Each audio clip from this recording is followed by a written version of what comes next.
जय हिंद दोस्तों। आज हम पढ़ेंगे बायोलॉजी का महत्वपूर्ण टॉपिक।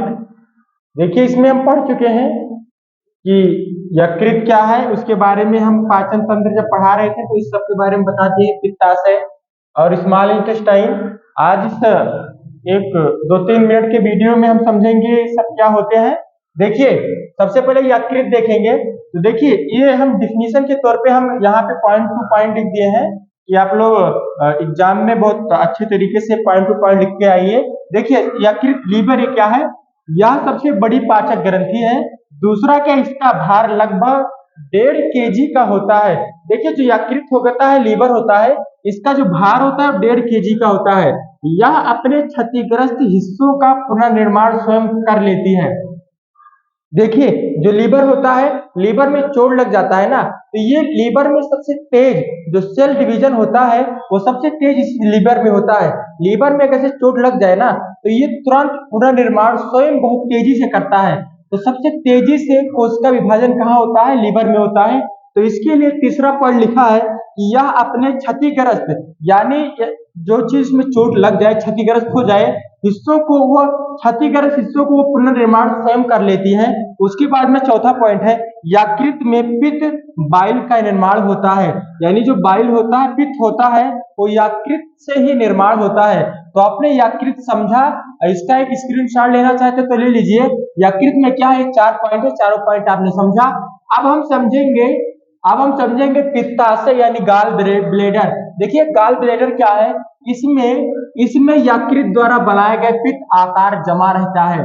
इसमें देखिए, इसमें यकृत द्वारा बनाया गया, इस यकृत के द्वारा क्या बनता है, पित्त बनता है, और इसमें क्या है, पित्त का आकार जमा रहता है। और देखिए, दूसरा पॉइंट है, इसमें पित्त का निर्माण नहीं होता है। इस क्या है, इसमें बताया है कि गाल ब्लेडर जो है, इसके अंदर पित्त का निर्माण नहीं होता है।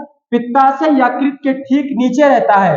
जो पित्ताशय होता है, यकृत जो होता है, यानी जो लीवर होता है, उसके नीचे ठीक पित्ताशय क्या होता है, पित्ताशय यकृत के ठीक नीचे होता है। चौथा पॉइंट है, पित्ताशय एंजाइम ना होते हुए भी पाचन में सहायता करता है।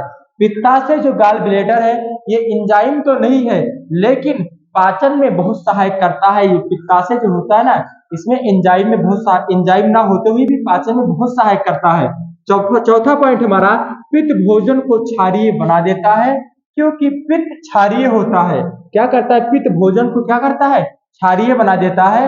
और क्योंकि पित्त क्षारीय होता है, पित्त का पीएच मान 7.8 से 8.5 तक माना जाता है। तो ये आपने समझा, ये डिफिनीशन, ये आपको कॉपी में ये लिख लेना है।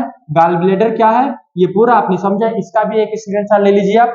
अब अगला हम पढ़ेंगे, अगला हमारा होगा स्मॉल इंटेस्टाइन। देखिए, आपने समझा कि स्मॉल इंटेस्टाइन छोटी आंत क्या है। पहला पॉइंट समझेंगे, पाचन का देखिए, भोजन का पूर्ण पाचन छोटी आंत में होता है। देखिए, जो पाचन होता है हमारा ना, सबसे पूर्ण पाचन कहाँ होता है, स्मॉल इंटेस्टाइन यानी छोटी आंत में होता है। दूसरा पॉइंट है, यह आहार नाल का सबसे लंबा भाग है। जो ये हमारा स्मॉल इंटेस्टाइन है, ये आहार नाल का, जो आहार नाल होता है हमारा, यहाँ से माउथ से लेकर एनस तक ये आहार नाल ही होता है। ये इसका ही जो आहार नाल का जो सबसे लंबा भाग है वो स्मॉल इंटेस्टाइन है। देखिए, यहाँ पे लिख दिया है, यह आहार नाल का सबसे लंबा भाग है। इसकी लंबाई 6.8 मीटर होती है। जो स्मॉल इंटेस्टाइन होती है उसमें इसकी लंबाई कितनी होती है, 6.8 मीटर होती है।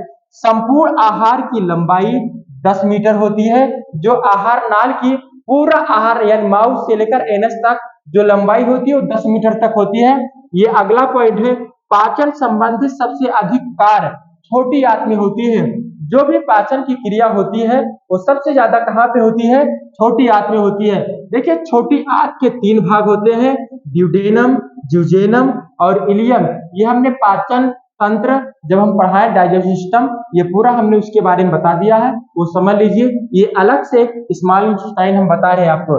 देखिए, फिर एक अगला पॉइंट है, अमाशय में पाचन की क्रिया संपन्न होने के बाद भोजन छोटी आंत में पहुंचता है। देखिए, अमाशय यानी स्टमक में पाचन क्रिया, यानी स्टमक में जब हमारी पाचन क्रिया संपन्न होने के बाद भोजन छोटी आंत में पहुंचता है। जब पेट से हमारा जब भोजन संपन्न हो जाता है ना, पाचन क्रिया जब संपन्न हो जाती है, तो सबसे पहले कहा जाता है छोटी आंत में जाता है, जहां भोजन का पाचन व अवशोषण दोनों होता है, वह अवशोषण की क्रिया होती है। तो आपने ये समझा, इसका भी एक स्क्रीनशॉट लेना चाहते तो ले लीजिए। देखिए इसमें हमने समझा, इसमें स्मॉल इंटेस्टाइन, और हमने यहाँ पे समझा यहाँ पे पित्ताशय, और यहाँ पे एक हमने समझा यकृत, यानी तीनों हमने समझा, तीनों हमने ये समझा। ये तीनों आप अपने नोटबुक में अच्छे तरीके से लिख लीजिएगा। धन्यवाद।